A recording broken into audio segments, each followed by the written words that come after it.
People do not understand that a miracle is supposed to be a mystery. That the miracle is supposed to be something people will find extraordinary. A miracle is something that naturally is not possible. A miracle is something that beats the imagination of human. So why are you now surprised? Why is it not a miracle if they did not shock you? That's why you are shocked. That's why you can't believe it. That's why it's looking as if it is a fairy tale. That's why it's looking as if it is a lie. That's what makes it a miracle. Because in our natural state, in our own human knowledge, in our own imagination, it is not possible. That's what makes it a miracle. That man at his age, why would he come out on the pulpit to lie? Who is he trying to impress? What is he trying to achieve with it? Is he trying to gain social media followers? Is he trying to get members for his church? Is he trying to grow the page of the church? Is he trying to gain visibility for his crusades? Like, I don't understand. So I've seen everyone talking about the testimony that Pastor Adeboye gave in his church.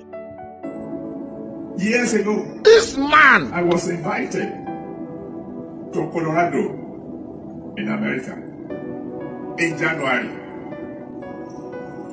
I don't like cold weather at all. So I said to my father, I'm going to Colorado. While I am there, suspend winter. Throughout the days I was there, people were wearing t-shirts. In January, he pushed away the winter, brought in summer. He boarded the plane. Continue. At 5 p.m. to travel back to Nigeria. 2 hours after I left, all the snow that had been hanging in the air began to fall. And a lot of people are saying it is not possible. A lot of people are saying it is a lie. A lot of people are saying the man is chasing clouds and all this stuff. And it is funny. Why is it funny? Because people do not understand that a miracle is supposed to be a mystery. That the miracle is supposed to be something people will find extraordinary. A miracle is something that naturally is not possible. A miracle is something that beats the imagination of human. So why are you now surprised? Why is it not a miracle if they did not shock you? That's why you are shocked. That's why you can't believe it. That's why it's looking as if it is a fairy tale. That's why it's looking as if it is a lie. That's what makes it a miracle. Because in our natural state, in our own human knowledge, in our own imagination, it is not possible. That's what makes it a miracle. So, I've read a lot of things online. Normally, I didn't want to talk about this thing. I didn't want to make this video, but last night I just read something somewhere. I was like, no, within my own little circle, let me try to at least add my voice to this conversation. And that's why I'm making this video. Now, there's something very, very interesting. If people of this generation were to have Jesus present in this generation, they would have questioned the man. They would have questioned of his power. When they hear the testimony of him turning water to wine, they would have doubted it. When they talk about him healing blind Bartimaeus, they would have doubted it. When the testimony of him feeding 5,000 people with 3 fish and 2 loaves of bread, they would have doubted it. They would have doubted him. They would have asked him, where is he getting his power from? This man is a ritualist. Yes, they would have said a whole lot of things about Jesus. Because the things that Jesus was doing beats the imagination of humans of his age. So it is normal for people to doubt. It is crazy that these same people who are doubting the testimony of Adeboye, they believe the testimony recorded in the Bible about Elijah. That he commanded there shall be no rain for 3 years. And so it was. They believe the testimony of Joshua, who commanded the sun to stand still, and it was there. They believe the testimony that dry bones got back to life. They would have said, let me see, where was the bone? It's normal. It's normal for people to doubt, especially people who do not understand the power of God, who do not know God for themselves. Now I want to share a very little testimony, a very little miracle that Jesus did for me. And it amazes me how he did it. Up to today, this is the first time in about 6 to 7 years, more than 7 years, so I'm sharing this testimony publicly. Even my siblings may be hearing this for the first time. Now, I went for NYC in 2013, served, finished NYC in 2014, and came back to my city that same year. Now, one day, a friend told me that a certain school were recruiting teachers. I wrote an application. The next day, I went to her back and submitted that application. And in the application, I applied for the position of a literature in English teacher. I submitted. And then a few days after, they sent me a notification inviting me for an interview. Now, the first surprising thing is that they picked me, but that my friend who told me about this opportunity, this vacancy, wasn't selected for the interview. So my interview was scheduled for Wednesday. And then on Wednesday, I went to the school. When I got to the reception, they were sorting out names of people. When you go there, you register, and then they think that you are present. And then when I went there, they asked me, what subject? I told them literature in English. The first thing the guy told me, said, why are you coming today? Literature in English had their interview on Monday. Today is fine art, and your name appears in fine arts. I was confused.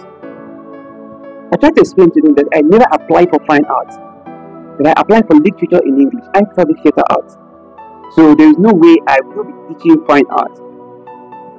So I tried to explain to the person at the reception, and the statement that came out of the person's mouth was, we are having fine art today. We are done with English and literature, which was on Monday. Today's Wednesday.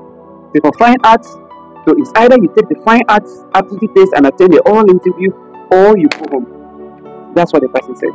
As a young graduate, I was desperate for the job, and within my spirit told me not to leave. And I went back to the guy and I told him I was taking the interview. He said, okay. I registered myself. It took me. And then I went into the waiting room. At about 10 a.m., we moved to the hallway. We were supposed to write the aptitude test. And imagine someone that studied theater arts coming to write an aptitude test and attend an oral interview for fine arts. Don't make any sense. But I was just following my spirit because I didn't know what was happening. Why was there a mix-up? Why did it happen? Why did they shuffle my name from literature in English to fine arts? I was ready to see the end of it. So I went into the exam hall. They gave me the question. The last time I did fine arts was in my JSS 3 in Holy Family College. After that period, I did not have any business with fine arts. When I went into the exam hall that day, I was seeing my JSS 3 fine art teacher. You know, that kind of mental recollection, trying to remind myself the thing that I was learning in fine art. And at the end of the day, I came out of the exam. They collected the papers, we went back to the waiting room, and we waited for the oral interview. And about 3 p.m. in the afternoon, they started calling us. I was among the first batch of people that were calling. When it got to the point of the oral interview, I was very scared because I didn't know what was going to happen next. But my spirit was still pushing me on. And when I got into the conference hall, the office of the chairman of the institution, they asked me to introduce myself, and I was like, I'm a graduate of theater arts, University of New York.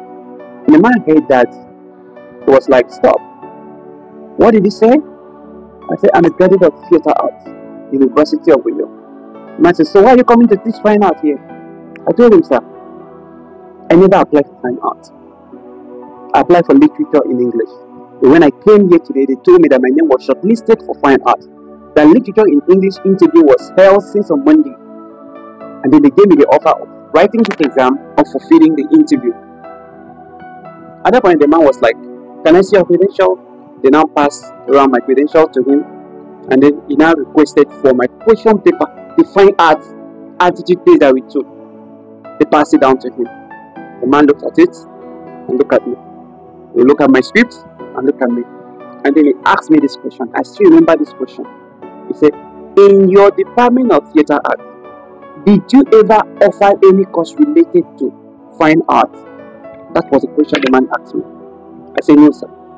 I said, so how were you able to answer this question and score what I'm seeing on this sheet? I told him, sir, I don't know, but I have an idea. The man said, well, you are not qualified to teach fine arts in our school, but I will give you an opportunity to interview as a literature in English teacher. And they now sent somebody to call the head of department languages to come and interview me. Then the man came in, and in front of all the panel, all the leadership of the school, the man interviewed me for literature in English. After that, asked me to go, that they would get back to me. And less than a week, sent me a message congratulating me that I've gotten a job. To come in for negotiation.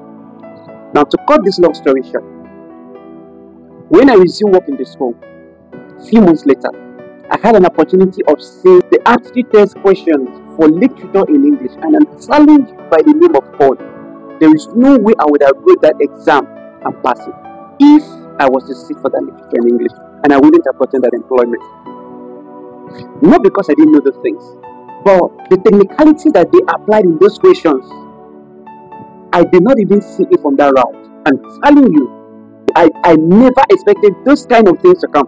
The way they twist those questions, there is no way under the sun I would have passed the exams.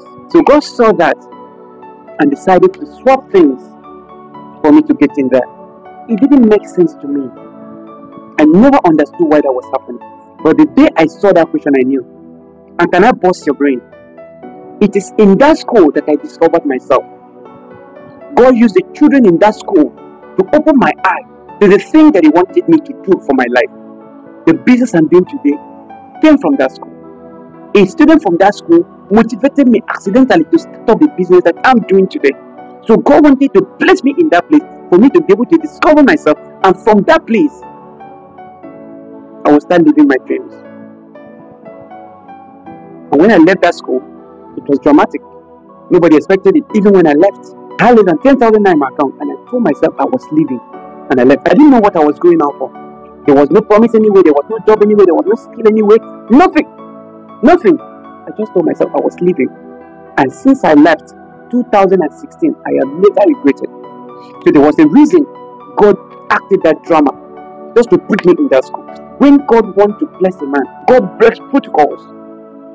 Now this will look like something that is what is there. There's nothing there. But when you are the one in the picture, you understand. So when Adeboye is giving a testimony and you are there doubting it and you are there dragging the man, I don't understand. That man at his age, why would he come out on the pulpit to lie? Who is he trying to impress? What is he trying to achieve with it? Is he trying to gain social media followers? Is he trying to get members for his church? Is he trying to grow the page of the church? Is he trying to gain visibility for his crusades? Is he trying to create a stunt for church to gain known or something? Or just trying, like, I don't understand. When you think the man is like, what does he stand to gain lying at his age with his church spread all over the world? It's funny. It's funny. You are doubting that God. Some people are saying God cannot stop the winter because of him. God cannot do this because of him. Do you know how God honors His servants? In fact, do you know how God honors the people that know Him personally? Do you know how God honors those people that sabi Him? That even you, if you know God and understand the promises of God and understand the power in you and the power in your tongue, and you speak to God, that God can honor you in a way that you may not make sense to another person, that somebody may not believe you. You people don't know God. Honestly. You don't know God. Who created the heavens? Who created the earth? Who created the sea? And all the animals in the bushes? Who created? So if God created the heavens and the earth, if God is the reason that the rain falls, if the servant stand and say, God, please, today is my crusade, let there be no rain. And you think God cannot honor Him? Is winter not the handiwork of God? See, this earth is in the hands of God. It's in the palms of God. He decides to do what He likes with it. Elijah was a man like Adeboye. Joshua was a man like Adeboye. When they say prophet has no respect in his hometown, this is just it. Because the man when you sabi now, he not supposed to get that kind of power. See finish. Kai, God. Did some of you understand God? Did some of you experience God for yourself? When people say things like this, you will laugh. Because it will be funny. The Bible says the ways of God are not the ways of men. If you now begin to understand the ways of God, if you now understand everything God can do and what God cannot do, then it is not the ways of God. You cannot understand it. Even some God servants, sometimes when God wants to do things, they do not have understanding. They just depend on God. That's why most of them, they wait. Somebody will tell you, God has not directed me. God has not spoken. I'm not had the leading. They wait. Because the ways of God is not the ways of men. You are not supposed to understand. It's just to have faith and trust in God. Did some of you experience God for yourself? You understand that God is great. And if you do not believe that miracle, if you think that miracle that Pastor Adeboye shared is a lie, go to God. And I can assure you, you will not win. Because even in the court, Jesus is still in charge. You're not going to win. And let me remind you, the God of the days of Elijah, the God of the days of Joshua, when they moved around the walls of Jericho and then it fell down, if they came and told you, wouldn't you have said it was earthquake? Wouldn't you have said it was earthquake? Wouldn't you have said because they were moving, it was the vibration from their foot that broke down the wall? Wouldn't you have said, the God of these days is still the God of today? And just as they say, Jesus is the same yesterday, today, and forever. You know they change. The funny thing about Christianity in Nigeria is that we have a divide and rule Christianity. Everyone just stand on their own. This one. People glad church this way. People glad church this way. How can the testimony be true? Because maybe your papa talk. If it was your papa that gave the testimony, it would have been true. But because the papa for another church talk, it's not true. This is the problem. They forgot that we are worshiping the same God. One shepherd, one fool. How can it be true? Maybe your papa talk now. It's not your papa. So it cannot be true. God, we get this for this country. So if you have a problem with the testimony, if you feel the testimony is a lie, go to God. And I can assure you, you will not win. Because Jesus is in charge. God is real and God is powerful. And for the fact that it beats your imagination, it is unbelievable. You are doubting it. That is no reason it is a miracle. Because a miracle is supposed to beat your imagination. Humans are not supposed to understand it. It's not supposed to make sense to you in your human thinking. So that's why it is a miracle. But if you still have a problem with that, at the end of the day, go to court. And you're not going to win. And I assure you that you're not going to win. Even in the Supreme Court, you're not going to win. Alright, thank you for watching this video. Share. I know Bible people don't go share. Now your business. God is real. God is powerful. Miracles are real. And if a miracle is common, it is not a miracle. It's supposed to beat your imagination. It's supposed to like, what? Are you for real? And that's what all of you are doing. Share the video. I love you.